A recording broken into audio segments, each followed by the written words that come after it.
Hello once again.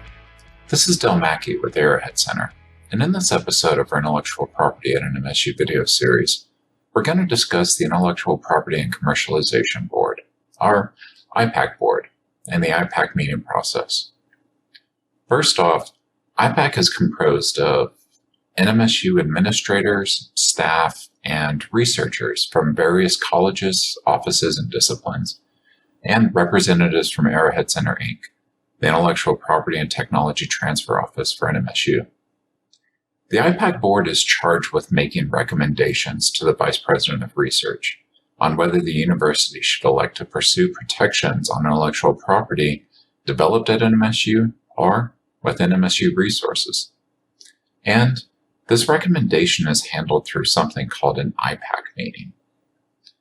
Typically, an IPAC meeting is held several months before the university must decide on whether a patent will be converted from a provisional to a utility patent.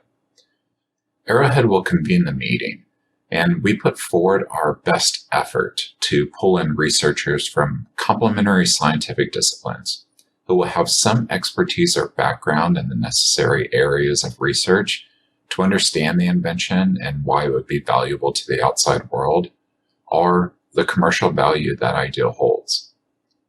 So now, the obvious question is, well, how does the IPAC board get that information? How do they understand the potential market and applications? Well, that's handled through materials provided by Arrowhead, where our staff has done some background market research on potential products, market fit, things like that, and a presentation by the researchers themselves. The Arrowhead information is a compendium of the market research were performed, the milestones and goals that were laid out in the Inventor meeting, potential products that have been identified, the results of the patentability search, and any other key information we discovered while you were busy conducting research. For the Inventor presentation, the Inventor will have 10 minutes to present to the board and then 10 minutes to field questions from the board. While we have a template for the presentation, there are a few key pieces of information that will need to be covered to demonstrate to the board that the invention has commercial value and potential. One thing that will be covered is a brief overview of the technology. We asked the inventors to use layman terms when presenting, as the IPAC board members might not have a focused specialization in that relevant scientific domain. This ensures that everyone present can understand the invention, the background, and why it's important. The inventor will also need to do some of their own research on the market and the competition and talk about what they found during the IPAC meeting. While this information won't be deep, the inventors will have the best grasp of what the differentiators are for the invention versus the status quo, our current standards. When discussing the timeline, inventors should show how they move forward with the idea and the current status of the research. Remember, between provisional and utility patent conversion, there will typically be a lot of research that needs to be conducted, as a utility patent requires much more in-depth information than a provisional. Also, when thinking of the timeline for the invention, discuss the next steps for the invention and where you think the technology needs to be developed to a marketable product. Once the presentation is complete and the IPAC members have had the chance to ask any relevant questions, the inventor will leave the meeting so that the board can deliberate. This deliberation typically takes an additional 15 to 20 minutes, as board members will voice any concerns they have about the invention, the strengths they see, or any weaknesses they see.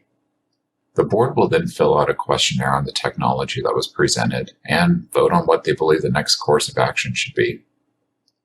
Arrowhead staff will note that information and any comments that the board members voice and schedule a meeting with the inventor.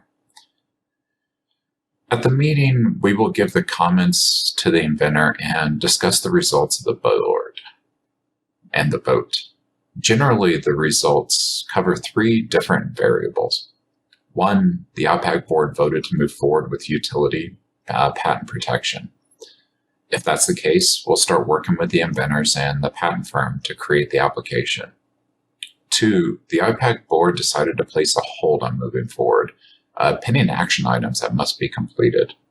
If this is the case, we'll discuss this with the inventor, cover why the board believed there were some aspects that still need to be researched, and work with the inventor on next steps. 3, the IPAC board voted not to secure further protections on the IP. If this is the case, we'll inform the VPR, who will draft a release and relinquish letter, giving the rights of ownership back to the inventor, who can then seek protections of the idea on their own. No matter the results of the IPAC meeting, though, we're here to work with each and every inventor to make sure they understand the results, why the board voted in the manner they did, and outline next steps in the process.